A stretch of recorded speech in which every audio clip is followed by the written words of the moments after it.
Olá, queridos alunos do primeiro ano I da Escola de Ensino Médio Dr. Júlio de Carvalho. Aqui é o professor Elton, professor de português. Esta aula, ela tem por objetivo apresentar a vocês a segunda parte do conteúdo Figuras de Linguagem. Espero que todos possam estar bem, com bastante saúde, se cuidando, tanto vocês quanto também os seus familiares, tá certo? Então, peço que assista a esta aula com atenção para que nós possamos finalizar os nossos estudos acerca das figuras de linguagem.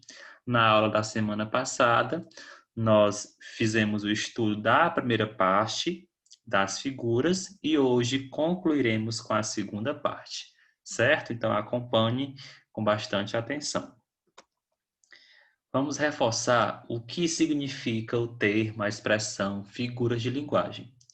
Acompanhe o seguinte raciocínio. A linguagem possibilita-nos exprimir não só nossa compreensão de mundo, ideias, conceitos, opiniões, mas também o nosso mundo psíquico. O que significa isso? As nossas emoções, o nosso estado de espírito. Quando dizemos, por exemplo, aquele restaurante é um chiqueiro, estamos afirmando que o lugar é sujo e, simultaneamente, revelando que o lugar nos causa repulsa ou nojo. As diferentes possibilidades de usar a linguagem para revelar nosso mundo psíquico, isto é, nossas emoções, o nosso estado de espírito naquele momento, damos o nome de recursos linguísticos, estilísticos. E estes recursos, eles fazem total relação com as figuras de linguagem, que é a maneira criativa e a maneira, entre aspas, divertida de manipular a língua, né? De utilizar as palavras da nossa língua no sentido não convencional. Como eu falei na aula passada, nós podemos comparar as figuras de linguagem como uma espécie de brincadeira, eu brincar com as palavras, tirar aquela palavra daquele campo semântico que eu já conheço, no caso chiqueiro, e atribuir para uma outra situação, um restaurante sujo, por exemplo, ok? Vamos conhecer agora outras figuras de linguagem. Trouxe para vocês a personificação, que nós podemos chamar também de prosopopeia. O que essa figura significa? É a figura de linguagem que atribui uma ação, por exemplo, correr, andar, chorar, ou um sentimento humano, como tristeza, amor, felicidade, aos seres inanimados ou irracionais, como objetos, colher, bola e animais, cachorro. Então, a personificação ela acontece quando nós atribuímos uma ação ou um sentimento que é próprio da pessoa, do ser humano, para um ser que não tem vida, para um objeto, por exemplo, para um ser racional, no caso, um animal, como cachorro, gato, papagaio, enfim. Observe o exemplo. Seus olhos corriam pela fazenda enquanto a lua lhe sorria. Eu posso observar aí dois exemplos de personificação. Quando eu falo que seus olhos corriam, vocês sabem que os olhos não praticam literalmente a ação de correr, não é verdade? Correr é uma ação do ser humano, mas no caso aí foi utilizado o verbo correr, atribuindo uma ação para uma parte do nosso corpo, os olhos. Mas o exemplo aí principal, a cereja do bolo da personificação ou da prosopopeia, é quando eu falo que a lua lhe sorria. Sorrir, todo mundo sabe que é uma ação do homem, do ser humano. E neste caso aí foi atribuída para um ser que não é humano, no caso, a lua. A lua lhe sorria. Provavelmente, quando ele quis dizer que a lua lhe sorria, é porque a lua estava cheia, estava bonita, estava bastante atraente naquele instante. Por isso ele usou a expressão a lua lhe sorria.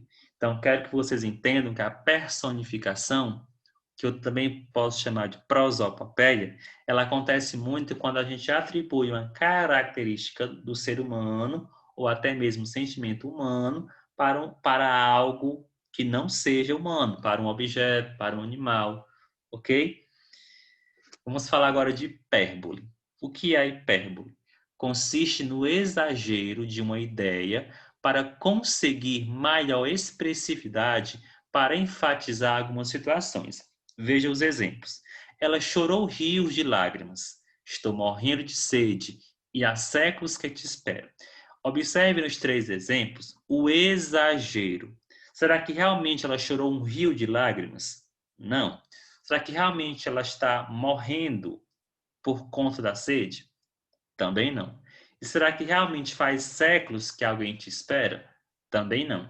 Vejam que nos 3 casos há um exagero, né? Foi dado um exagero nessa expressão para enfatizar alguma situação. Observem a imagem no canto da tela. Vive nadando em dinheiro. Nós sabemos que exatamente nadar em dinheiro não é possível, mas é uma expressão que foi colocada, né, para exagerar, para dizer que ele tem muito dinheiro, dinheiro a ponto de poder nadar sobre as notas, né? Então, entenda que a hipérbole é o exagero, você exagerar quando sua mãe ou seu pai ou alguém da sua casa diz assim: te liguei 1000 vezes e você não me atendeu. Será que realmente ela ligou 1000 vezes? Não, mas ela usou a expressão 1000 vezes para aumentar a expressividade naquilo que ela está querendo dizer, para dizer que ligou para você muitas vezes e que você não atendeu. Vamos falar agora de eufemismo. Consiste em suavizar palavras ou expressões que são desagradáveis. Por exemplo, ele foi repousar no céu junto ao Pai. Repousar no céu foi uma expressão que foi usada no lugar da palavra morrer. Repousar no céu é uma expressão que suaviza. Suaviza a palavra morte, né? Ou o verbo morrer, que é um verbo desagradável. Imagine que você precisa dar a notícia para alguém, né? Que uma outra pessoa faleceu. Então, para você dar esta notícia, é muito difícil. E você, naquele momento, vai tentar suavizar aquela informação. Você não vai chegar de cara para a pessoa e falar, fulano de tal morreu. Não, você vai tentar suavizar, passar aquela informação da melhor maneira possível para que a situação não fique tão desagradável. Para isso, você vai usar do eufemismo, que é você suavizar uma palavra ou uma expressão. Vejam que a expressão repousar no céu está sendo usada no lugar da palavra morrer, com o objetivo de fazer essa suavização. Outro exemplo, os homens públicos envergonham o povo. Para eu não usar a palavra políticos, né, que é uma palavra que hoje em dia tem uma carga muito pesada, vou usar a expressão homens públicos. Então, percebam que homens públicos está suavizando a ideia da palavra políticos. Outro exemplo de eufemismo é neste texto logo abaixo. Fofoqueira, não, querida. Eu sou produtora de biografias orais não autorizadas. Vejam que aí é um certo tom, né, de humor, onde ela usou o eufemismo. Qual foi o eufemismo dela? Produtora de biografias orais não autorizadas. Usou tudo isso no lugar da palavra o quê? Fofoqueira, porque fofoqueira é uma palavra que tem um tom mais forte, né? Mais pesado. E a personagem que está falando está se utilizando de um eufemismo. Ao invés de se taxar como fofoqueira, ela prefere ser chamada de produtora de biografias orais não autorizadas, tá certo? Vamos falar agora de ironia, que eu sei que é uma figura de linguagem que muitos conhecem, que muitos fazem uso diariamente. Consiste na inversão dos sentidos, ou seja, afirmamos o contrário do que pensamos. Como assim? Parece um anjinho aquele menino, briga com todos que estão por perto. Será que realmente um menino que fica brigando com todo mundo que está ao redor dele é um anjinho? Não. Então vejam que a expressão um anjinho foi usada no sentido irônico. Que alunos inteligentes não sabem nem somar. Vejam aí que inteligentes não foi usado realmente no sentido que nós conhecemos, porque o contexto não nos permite entender isso. Porque já que eles não sabem nem somar, significa dizer que eles não são tão inteligentes assim. Como você foi bem na última prova, não tirou nem a nota mínima. Veja isso, como é que ele foi bem se nem a nota mínima ele tirou? Então vejam que foi bem é uma expressão que está sendo usada com ironia. Se você gritar mais alto, eu agradeço. Então veja aí numa discussão, né, duas pessoas discutindo e uma falou para a outra, se você gritar mais alto, eu agradeço. Será que realmente ela quer que ele grite mais alto? Não, né?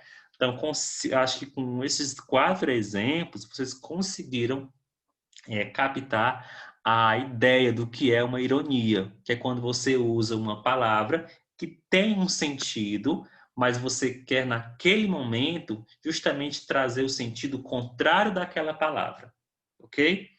Vamos falar agora de anáfora. O que seria anáfora? Repetição de palavras no início de versos. A flor da pele, por exemplo. O que será que me dá? Que me bole por dentro. Será que me dá? Que brota a flor da pele. Será que me dá? E que me sobe as faces e que me faz corar. E que me salta os olhos e me faz revelar. E que me salta aos olhos e me faz atraiçoar. Observe que nós temos nos 3 últimos versos a repetição do ikemi, ikemi e ikemi.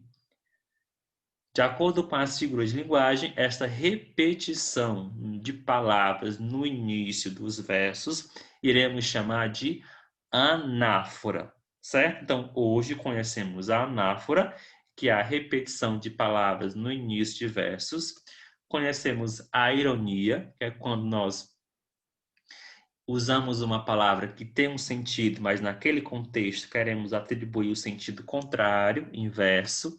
Vimos que o eufemismo é a suavização de uma expressão, de uma palavra, que a hipérbole é o exagero, né? E que a personificação é quando nós atribuímos uma característica do ser humano para algo que não é humano.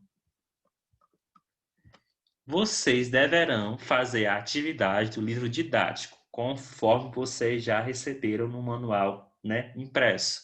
Livro didático, página 115. Quais as questões? 3, 4 e 5. Nesta página, com as questões 3, 4 e 5, você irá colocar em prática algumas dessas figuras de linguagem que eu acabei de falar para vocês. Então, espero que façam. Não esqueçam de fazer o cabeçalho, anotar a página, a questão, não é necessário copiar as perguntas e lembre-se de fazer numa folha que você possa destacar no seu caderno e anexar na sua folha que você recebeu com as outras questões de interpretação de texto, para que quando você for entregar, você entregue tanto as questões de interpretação como também as questões do livro didático, para que eu possa fazer a correção.